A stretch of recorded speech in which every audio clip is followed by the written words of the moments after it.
Halo, selamat datang di rumah saya. Silakan masuk. Ayo.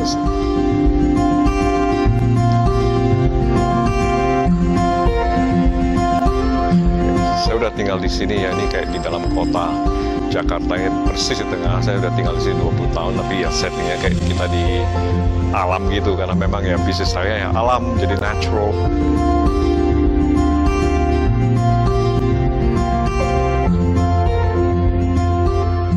Halo, nama saya Alisha Bana Haliman, saya seorang entrepreneur. Perusahaan saya namanya Haldin, Haldin Pasif Semesta, dan juga ada anak perusahaan lainnya dan perusahaan sepupunya. Tapi salah satu aja fokus bisnis kita itu di natural resources.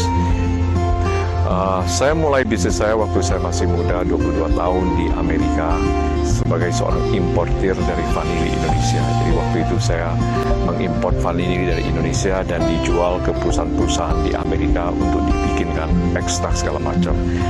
Nah, sejalan dengan waktu, saya juga belajar bagaimana memberi nilai tambah terhadap produk-produk itu, khususnya tadi mulanya vanilla.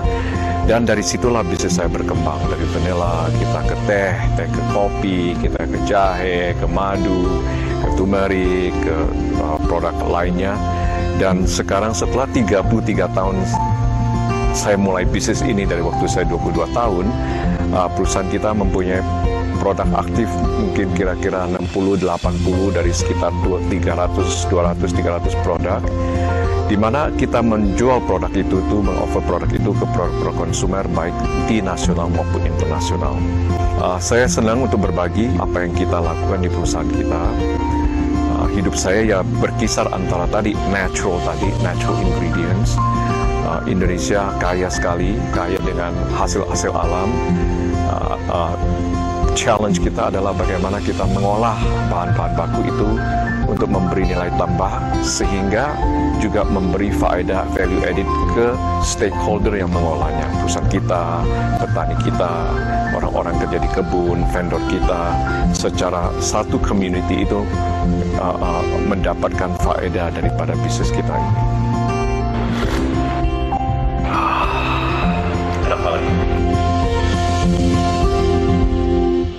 Memang kalau kita lihat sekarang online, e-marketplace segala macam, kita bicara tentang mengangkat ya UKM supaya bisa connect ke consumer segala macam.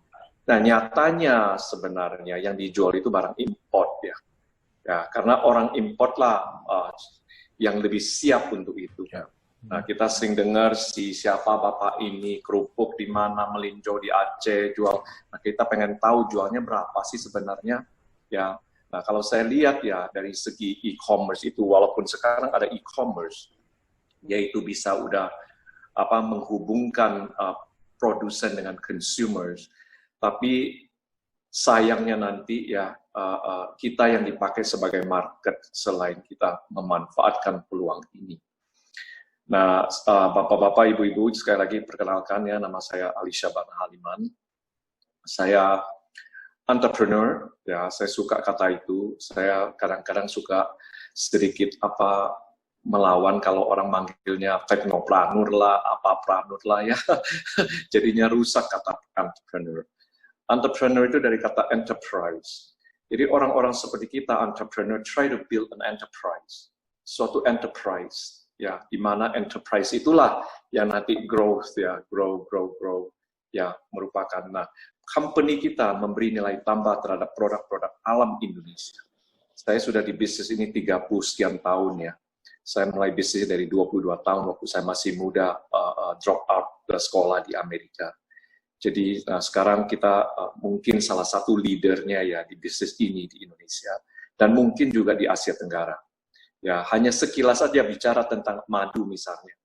Kita produksi 2000 ton madu powder ya untuk SGM, ya infant formula, terus ini juga cereal ya, energy bar. Jadi kita bisa memberi nilai tambah sehingga kita jadiin tepung, sehingga tepung bisa di-apply di banyak tempat. Nah, kita juga ada satu perusahaan yang membuat madu, yang menjual madu yang benar-benar murni. Nah, persis apa tadi dibilang sama Pak Dirjen, Ini di marketplace itu segitu banyak kalau kita cari madu. Madu apa yang bagus? Jawabannya madu dari saya, Pak. Oke. Kenapa? Satu, kita itu satu-satunya perusahaan, percaya apa enggak, di Asia Tenggara yang mempunyai tes isotop, itu isotop karbon, isotop nuklir ya, yang bisa tahu madu itu dicampur gula atau dicampur dengan yang lain. Kita satu-satunya yang punya alat itu. Jadi setiap madu yang masuk ke tempat kita bisa evaluasi, kita bisa fingerprint, ya, kita bisa segala macam sehingga kita bisa tahu DNA-nya madu ini seperti apa. Ya, karena apa? Karena madu itu bagi kita itu bisnis yang cukup besar. Ya, tadi ratusan ton, ribuan ton powdernya kita bikin. Ya, jadi sesuatu commodity, satu produk yang besar. Kita punya teh, instant tea. Kalau Bapak minum instant teh, banyak minuman itu dari kita. Ginger, coffee concentrate, ya, turmeric, ya, sirih, berbagai macam produk yang kita bikin di perusahaan kita. Kita orang technical aja ada 50-60 orang, ada PhD-nya, banyak food scientist-nya. Jadi kita membawa bisnis itu ke next level. Ya, gimana kita memberi nilai tambah. Jadi saya bisa undang Pak Dirjen atau siapa untuk datang berkunjung ke tempat kita untuk melihat lebih jelas apa sih yang kita lakukan terhadap produk alam Indonesia. Ya, saya rasa Pak beberapa menteri Ristek juga pernah, 3 menteri Ristek pernah tempat kita, ya kan, berkunjung melihat apa yang kita lakukan, ya, research kita seperti apa. Nah, bisnis kita itu memberi nilai tambah. Saya tadi udah mulai cerita tentang apa yang kita lakukan, ya. Jadi kita bisnisnya intinya itu memberi nilai tambah untuk produk-produk alam Indonesia, natural resources kita, baik itu pertanian, perkebunan, dari hutan juga kayak madu gitu ya. Nah, kita memberi nilai tambah. Teknologi yang dipakai itu sebenarnya sangat simple kalau kita mau simplify, yaitu teknologi liquid dan teknologi powder ya. Jadi apa-apa itu kita jadiin itu mau dijadiin liquid, concentrate, atau mau dijadiin powder ya. Jadi kalau kita lihat bahan baku, kalau saya kemana-mana lihat, oh ini mau dijadiin liquid apa jadiin powder nih, ini aja ada di pikiran saya ya. Jadi itu kita cara memberi nilai tambah untuk produk Indonesia. Nah, ini bisnis ini mulai saya gelimutin dari saya masih muda, dan saya spend my whole life, hidup saya sampai sekarang gelimutin fokus di bisnis ini. Dan ya puji Tuhan ya, semua baik, kita mempekerjakan 600 orang, ada 5 pabrik kita, ya kita produksi, produk kita itu mungkin ada di 600 brand, ya, jadi kalau di supermarket kita jalan lihat kiri kanan banyak sekali produk yang pakai produk kita ya, ingredient dari kita. Nah, itu kira-kira bisnis yang kita lakukan. Nah, tadi barusan Butsi cerita tentang ya saya bukan nggak puas atau apa, banyak sekali di kerjaannya. Ini bisnis ini endless ya, nggak ada ujungnya, karena dengan mengolah tadi, habis kopi kita mengolah teh. Habis ngolah teh, apalagi jahe, habis jahe apa temulawak, habis apa kunyit.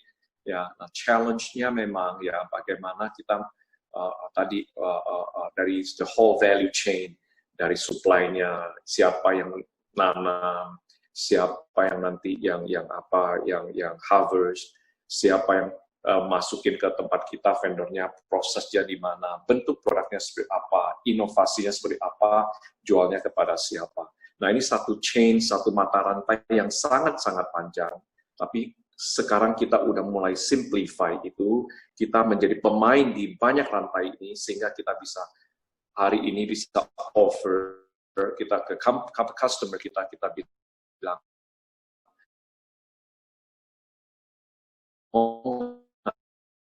launch minuman dari kita, langsung dicacar label aja. Ini fungsi dan role-nya company kita sekarang. Setelah puluh tahun kita develop bisnis ini, kita sudah mulai ya mengambil ahli role panjang ini, value chain ini untuk kita lakukan di dalam produk ini. Jadi mungkin kira-kira singkatnya begitu. Saya bisa cerita lagi, tapi saya rasa lebih baik mungkin kita ada tadi sedikit pengetahuan apa yang saya ceritakan bisnis kita. Sorry, tadi balik Butsi bilang tadi. Bukannya saya nggak puas, saya 3 tahun lalu saya pergi ke Sumba. Nah, waktu sampai ke Sumba, saya lihat ya, kelapa nggak ada yang pungut. Ya, ini produk di mana-mana kok nggak dimanfaatin ya. Nah, disitulah muncul lagi saya untuk berkarya lagi, saya ciptakan satu perusahaan lagi namanya Talasi. Nah, Talasi bisa dicek nanti IG-nya, Instagram-nya namanya The Talasi, The Talasi ya, THE Talasi. Nah, Talasi itu nama bunga. Nah, The Talasi ini bergerak di bidang tadi untuk kita invest di pulau-pulau di mana bahan baku itu berada, kita proses di situ. Contoh sekarang kita proses coklat di gunung di tengah perkebunan di Tabanan. Kita proses mete di Sumba. Kita proses kemiri di Flores. Nah, kita mau ke Alor, ke Rote, banyak sekali pulau-pulau kecil ini untuk kita proses. Nah, ini bisnis saya yang baru. Jadi bisnis ini banyak membawa hasil untuk saya sendiri selama 30 tahun. Ya, saya bersyukur membangun suatu bisnis tadi enterprise ya, membangun suatu enterprise yang cukup lumayan ya, dan saya sekali lagi terima kasih juga hari ini diundang untuk berbagi. Mungkin di situ dulu ya, saya stop dulu, mungkin ada pertanyaan. Fatmawati, saya lihat ada yang mau nanya, silakan. Langsung diundang ya, Ibu Fatmawati. Ada yang mau bertanya langsung?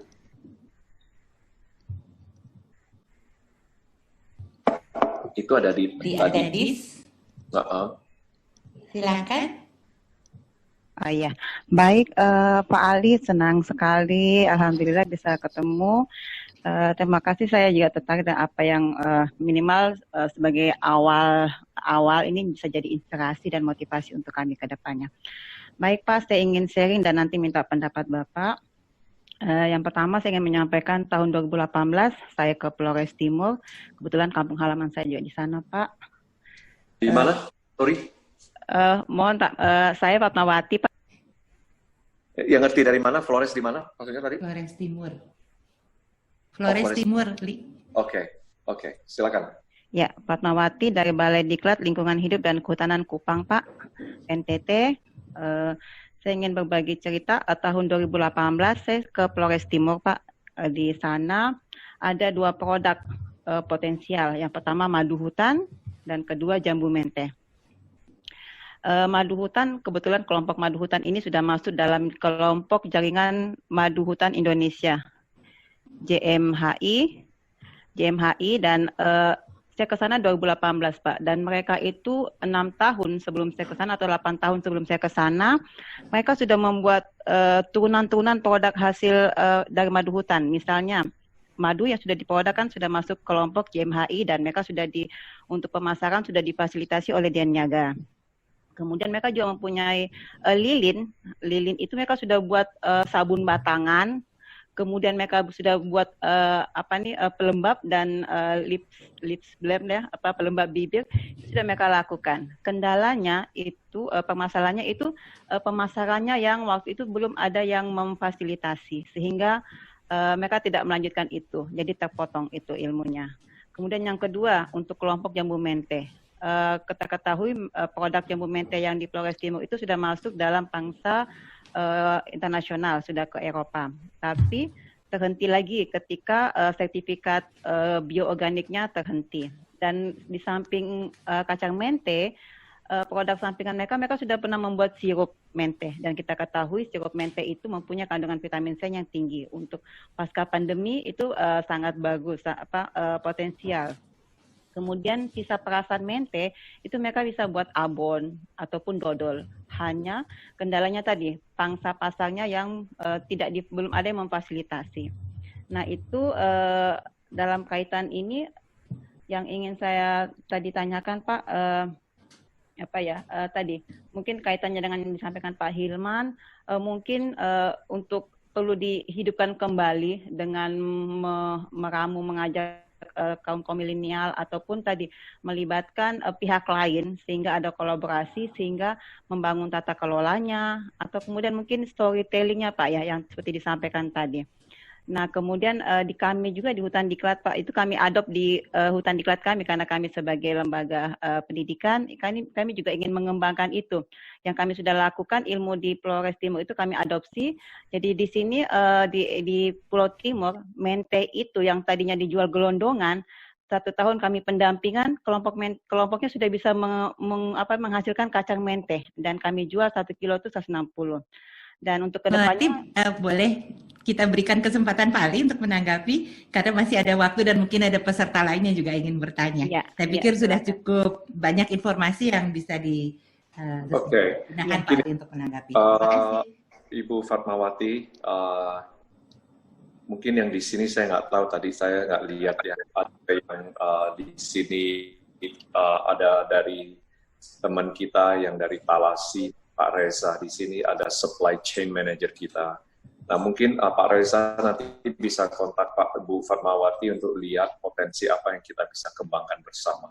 Ya, nah apa yang Ibu bilang tadi ya bisa menjadi satu yang kita tertarik untuk kita kembangkan ya. Jadi nanti coba mungkin Pak Reza yang saya rasa mungkin ikut di sini tadi saya minta supply chain manager kita bisa reach out ke Bu Fatmawati untuk bicara di off screen kali ya setelah ini. Tapi intinya saya mau menjawab, mungkin kalau bisa jawab, kita tertarik untuk develop itu semua.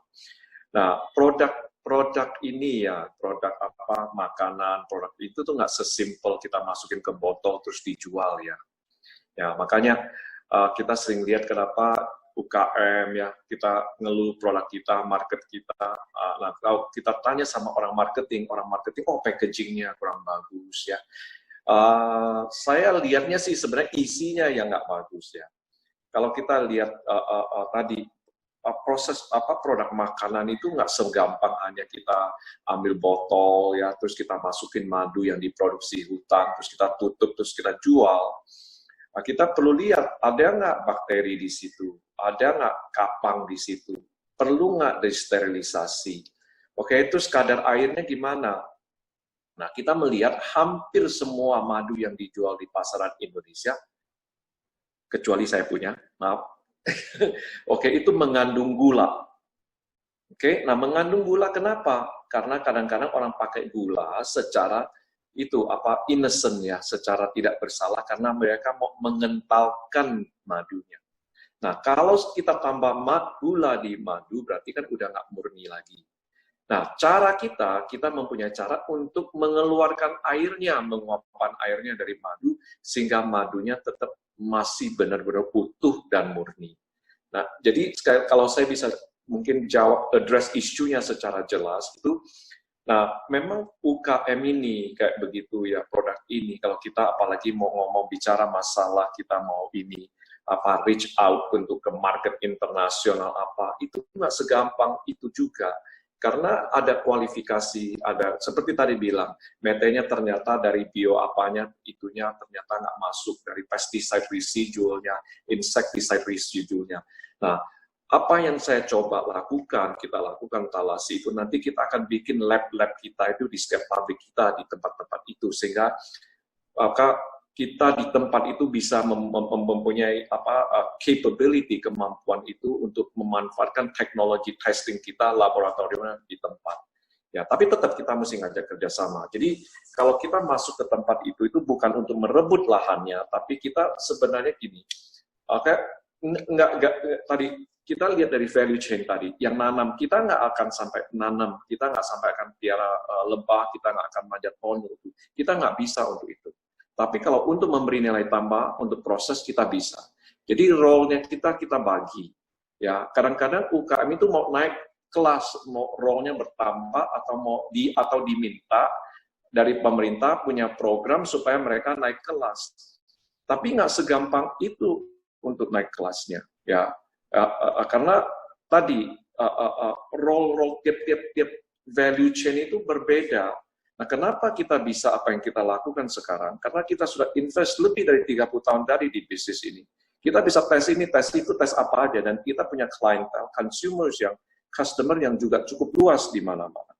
Ya, jadi saya rasa jawaban saya sih kerjasama aja dengan itu. Nah, ajak kerjasama dengan industri, bukan dengan pedagang. Ya, kalau ajak kerjasama dengan pedagang, pedagang itu nanti murah dia beli, mahal dia nggak beli, ada untung dia dagang, nggak untung dia nggak dagang. Nah, kalau suatu industri yang memanfaatkan bahan baku ini sebagai salah satu bagian daripada produksi mereka, mereka akan terus memakai produk itu. Itu mungkin jawaban saya. Kalau masuk Terima kasih banyak Pak atas masukannya. Ya, terima kasih. Ada beberapa pertanyaan lagi dari Pak Efral. Ya, Pak Efral, tolong hidupkan video. Kemudian ada satu pertanyaan dari teman di YouTube. Ya, nanti saya yang akan membacakan mewakili. Kemudian habis itu ada Pak Demposma. Jadi, Ali kalau boleh kita dengarkan 3 pertanyaannya dulu. Siapa tahu saling menyambung. Oke, silakan. Dan nanti bisa dijawab sekalian. Tolong pertanyaannya singkat, padat, supaya bisa dijawab juga. Kalau 3 saya ambil kertas dulu. Oh iya, ya, silakan Pak. Terus hilang. Oke, I'm okay. Oke, silakan Pak Efral. 1 menit ya, singkat ya. Terima kasih. Assalamualaikum warahmatullahi wabarakatuh. Selamat sore Pak Ali. Waalaikumsalam. Itu kehormatan bagi saya bisa bertanya langsung kepada Pak Ali, seorang entrepreneur yang telah sampai di puncaknya. belum sampai puncaknya Pak, belum, masih jauh. Masih jauh Pak. Masih kaki gunung Pak, masih jauh.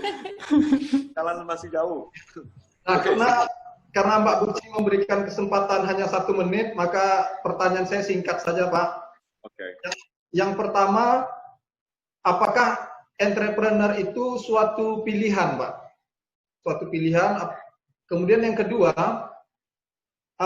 saya selaku ASN atau PNS, bagaimana mengembangkan jiwa entrepreneur, atau saya juga pengen sampai ke puncaknya selaku entrepreneur, apakah harus meninggalkan PNS atau bagaimana Pak? Ya, oke. Mungkin saya langsung jawab. Oh langsung ya, oke, sip. Boleh ya. Ya, silakan. Ya, jadi ya apapun di dunia ini saya rasa itu pilihan ya. PNS juga pilihan ya, entrepreneur juga pilihan ya. Kita memilih, ada kadang-kadang nyangkut ya, kadang-kadang nggak sengaja, tapi akhirnya kan kalau diterusin kan berarti dipilih ya kan? Kalau diterusin kan dipilih. Nah, kalau saran saya, kalau Bapak punya entrepreneurship spirit ya, attitude entrepreneur tadi ya, di mana lihatnya bagaimana saya atau Bapak bisa memberi nilai tambah, ya kan, bagaimana bisa memberi nilai tambah, bagaimana kita bisa mengembangkan sesuatu. Saran saya ya, Bapak jadi entrepreneur aja, jangan jadi PNS, ya kan? Tanya kalau itu digabung jadi satu, nanti mungkin nggak maksimal nanti. Itu aja jawaban saya, rasa. Lalu tadi ada pertanyaan, Pak, khususnya kaitannya dengan bagaimana Ali dengan petani di tempat perusahaan Ali mengambil produk-produknya gitu. Apakah ada pemberdayaan untuk petaninya, kemudian menentukan harga itu, apakah ada proses yang dilakukan? Jadi proses pemberdayaan dengan petani setempat. Ya, ada ya. Jadi unfortunately agak sedikit menyedihkan ya, karena pengalaman kita dalam di negara ini, juga mungkin di negara saya nggak tahu, tapi saya lihat itu ada itu kecenderungan itu kita mistrust ya, atau kita itu nggak percaya satu sama lain antara petani dengan siapa pengusahanya misalnya. Ya, kadang-kadang kalau bukan pengusaha yang curang, petani yang curang. Ya, nah ini fenomena ini itu. Jadi kalau kita bicara untuk bikin suatu kerjasama, suatu mata rantai yang utuh, itu pertama dibutuhkan juga kepercayaannya, saling percaya. Nah, bisnis seperti ini, apalagi nanam, ya, itu juga memakan waktu ya. Kita nggak bisa panen sekali kaya, ya, oke. Panen 2 kali beli mobil, panen 3 kali beli, rumah lebih besar, gedongan. Nah, ini mesti sabar juga dilihat ya kapasitas gimana kita grow bisnis ini. Jadi kalau pertanyaan tadi, perusahaan kita ada kerjasama dengan petani, ada. Kita banyak sekali kerjasama, kita banyak support perusahaan. Justru sekarang malah saya tawarkan juga siapa yang mempunyai misalnya ada pertanian apa. Nah, kita punya program dengan bunga hanya 3% per tahun. Oke, 3% per tahun untuk dipakai oleh ini petani yang kita ajak kerjasama. Jadi uangnya bukan untuk kita udah dapatin dana murah juga. Jadi pemberdayaan itu bukan hanya kita tadi ya beli dari mereka ya. Nah seperti di Tabanan di Bali, kita cukup berhasil pembinaan dengan petani coklat. Kita beri mereka penyuluhan, kita beri cara bagaimana menjaga supaya nggak jamuran. Dan tahun ini panen dari Tabanan itu luar biasa bagusnya. Ya. Jadi, nah yang penting saya rasa dalam kerjasama ini, pertama itu kita mesti buka hati, saling percaya. Apa yang kita bisa lakukan bersama untuk memajukan daerah pertanian, yang memberi nilai tambah, sehingga tingkat hidup kita semua juga berkembang. Ya. Nah, saya bicaranya dari juga, saya sendiri juga merasa mau berbuat sesuatu untuk negara ini.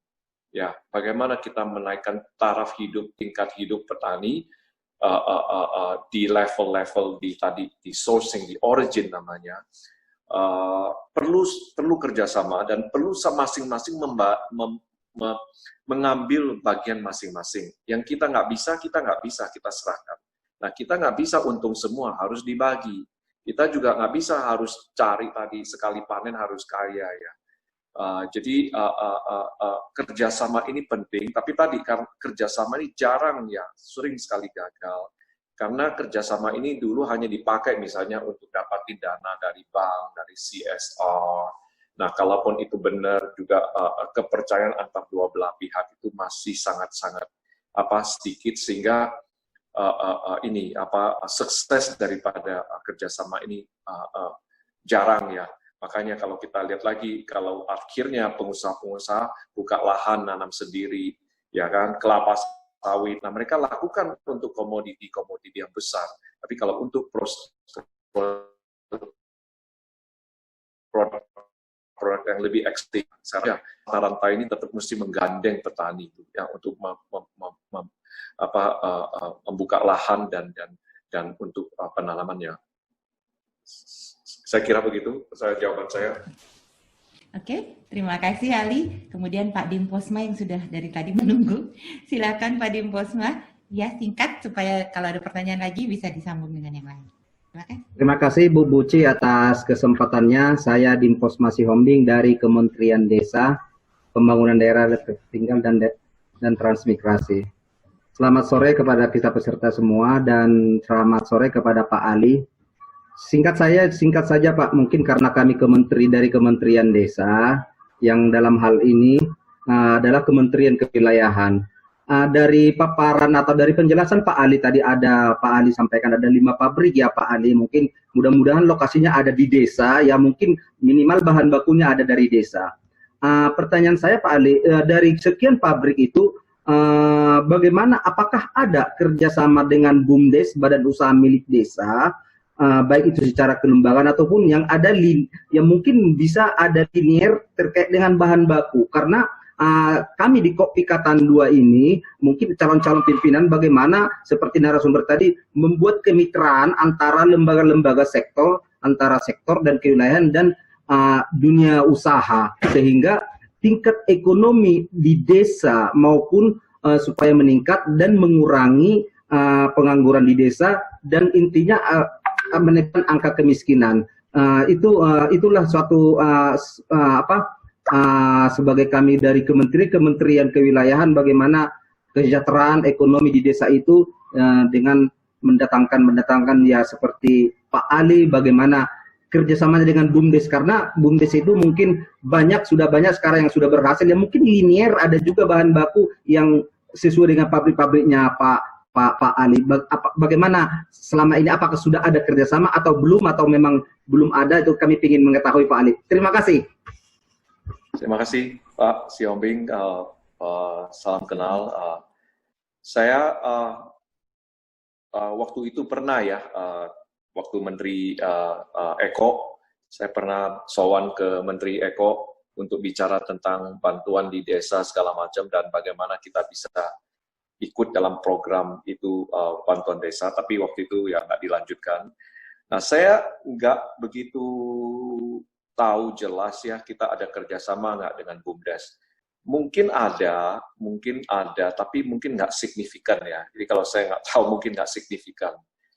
Nah, kita mau aja, memang tujuan kita itu nanti di tempat-tempat mana yang mempunyai produk unggulan, ya perusahaan kita mau invest di situ untuk mengolah bahan baku dari situ. Nah, saya mungkin ada baiknya ya, saya sekali lagi ada mungkin yang ikut di sini Pak Reza, the supply chain manager saya, kita bisa minta nomornya Pak Si Hombing, Pak Dim Posma, untuk melihat BUMDes di mana, dengan hasil apa aja. Nah, coba kita matchingin, coba kita matchingin. Coba kita matching, ada nggak yang kita bisa kerjakan bersama. Ya, coba kasih kita list produk desa di mana, BUMDes di mana, dan produknya apa. Nah, mungkin kita bisa mulai dari situ, Pak Dim Posma. Menjawab pertanyaannya ya. Oke, terima kasih ya Pak Dim Posma, sudah dijawab oleh Ali, jadi jangan lupa untuk meninggalkan nomor teleponnya di tempat chat supaya bisa dihubungi oleh Pak Reza ya. Oke, Ali ada 2 pertanyaan juga dari peserta yang disampaikan tertulis ya dari Q&A. Jadi yang pertama masih kaitannya dengan petani, bagaimana kadang-kadang industri menuntut produksi yang besar, tapi bagaimana apa yang dilakukan oleh perusahaan seperti Haldin misalnya dalam membantu petani memenuhi itu. Dan yang kedua ada sangat spesifik tentang produk lontar, aren, kemiri, dan asam. Itu tanyanya ke Ali, tanggung jawab instansi mana ya Pak? Gitu nanyanya ke Ali. Kalau Ali bisa menjawab bisa sekalian. Tapi mungkin pertanyaan titipan juga dari kami ya kaitannya dengan acara kita hari ini. Di mana sebenarnya Ali melihat peran pemerintah? Di mana sebenarnya Ali melihat pasar, gitu ya, peran pasar, pendekatan pasar itu menempelnya sebetulnya ke industri atau kemana gitu. Jadi mungkin itu juga bisa sekaligus menjawab 2 pertanyaan yang nggak spesifik, tapi juga ditarik ke yang lebih besar, ya peran pemerintah. Ini banyak teman-teman peserta pikatan ini adalah leaders yang pada satu saat akan punya peran dalam pengambilan kebijakan misalnya, baik di pusat maupun di daerah. Nah, apa sih sebetulnya peran mereka dalam mendorong pendekatan pasar misalnya dan bisa mendukung petani maupun perusahaan atau industri seperti Ali? Terima kasih. Oke, tadi kita butuh ya produk tadi itu ya. Nanti Pak Reza akan mungkin ya nyambut ya. Tadi kalau yang ada silakan leave nomor di sini. Ada sekali lagi supply chain manager saya Pak Reza untuk nanti kasih feedback untuk berikutnya. Oke, policy apa yang kita bisa kita implement ya untuk memajukan tadi usaha-usaha ini? Kita sering ini the last mungkin 10 tahun, 20 tahun kita juga sering lihat program ya. Bansos lah, bantu desa, pembangunan desa lah, ketinggalan lah, whatever. Ya, kadang-kadang sih saya melihat bahwa banyak sekali bantuan itu percuma aja, dan saya rasa banyak yang di sini juga mungkin setuju dengan saya. Kita mesti lihat pertama itu misalnya kalau dari tadi masalah BUMDes, kita mesti lihat dari produk unggulan. Ya, nah Indonesia itu begitu dikaruniai ya, itu kita tuh banyak produk-produk unggulan ya. Jadi kalau kita lihat dari segi policy-nya tadi, produknya mesti tepat. Ya, kita misalnya sering melihat produk yang A ditaruh di B, ya gagal karena hanya mau ngejar aja suatu program. Ya, satu produknya harus tepat. Kedua, kita mesti lihat capacity tadi daripada daerah desa itu. Nah, tadi saya awal ceritain value chain itu segitu panjang ya, dari tanam, dari harvest, post harvest segala macam, ya kan pasca panen sampai proses sampai jadi suatu produk itu kan suatu mata rantai yang panjang. Nah, coba dilihat juga ya kapasitas dan kemampuan orang-orang di desa itu seperti apa. Apa dia cuma hanya pengeringnya doang, atau dia hanya dibekuin aja, atau hanya dipotong dulu. Karena suatu sukses itu, suatu bisnis itu merupakan suatu progress, suatu perjalanan ya. Kita nggak bisa sekarang solve problem itu langsung di-solve. Nah, mungkin memakan waktu 5 tahun, 10 tahun, atau apa. Tapi dari situ kelihatan ya, kita memberi policy itu dari segi kemampuan dan apa yang dimiliki daripada daerah itu sendiri, dan bantuan apa yang mesti dilakukan supaya tadi memberi solusi. Jadi kalau kita limit ke tadi, ya sering kita lihat kan ya nanti dibagiin distilator supaya dia nyuling, padahal di situ misalnya bahan bakunya aja belum dikeringkan, gimana mau disuling ya. Jadi ada beberapa faktor mungkin mesti dievaluasi dan perlu mungkin menggandeng ya orang-orang seperti perusahaan-perusahaan seperti kita itu mungkin memberi pendapat ya, walaupun kita bukan menjadi pemain ya. Kadang-kadang kalau kita masuk sebagai pemain mempunyai vested interest ya, mempunyai kepentingan yang konflik kepentingan. Jadi kalau kita bisa mungkin cari ahli-ahli yang bisa memberi gambaran, memberi pendapat yang lebih objektif tentang program-program policy apa yang dibikin, saya rasa mungkin di situ salah satu kunci suksesnya ya. Lihat daripada daerah itu punya produk unggulan apa ya, sehingga kita lebih tepat sasaran. Apa kita tadi cuman di pengeringnya aja, atau hanya kita ngomong dulu sebelum kita juga ke arah situ. Lihat itu penanamannya udah maksimal belum, ya kan, hasilnya udah maksimal belum, ya pasca panennya gimana, jangan langsung dikasih misalnya mesin, ya kan, mesinnya akhirnya kok nggak dipakai juga, setelah itu nanti akhirnya jadi besi tua dibuang. Ya, jadi policy saya rasa itu mungkin lebih berbasis kepada produk unggulan dulu.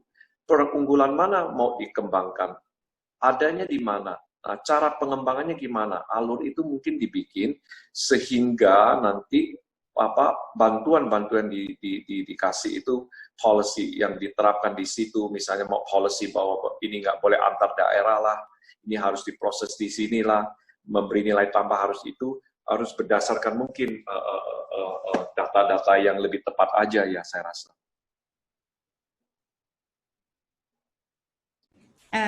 Terima kasih Ali, lagi-lagi Mik nih ngobrolnya kurang waktunya ya, jadi mudah-mudahan Ali bersedia diundang lagi atau cara bertemu yang berbeda, kita bisa ke tempatnya Pak Ali kalau sudah bisa melakukan perjalanan tadi di Tabanan, itu kalau tidak salah tempatnya sudah bisa dikunjungi ya Ali ya?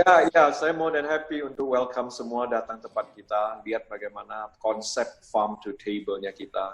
Bagaimana dari situ kita pembinaan petani coklat, ya, bagaimana perawatannya, dan bagaimana sekarang kita mulai adopt bukan hanya adopt farmers, kita adopt chocolate tree. Jadi kita ke farmers nggak bilang tadi punya berapa hektar, kita tanya punya berapa pohon. Ya, nah kita dihitung aja pohonnya. Nah dengan adanya begini makin besar, saya rasa role kita untuk ikut kontribusi ke dalam bidang ini mungkin bisa berasa ya. Nah disitulah mungkin ya Putri, saya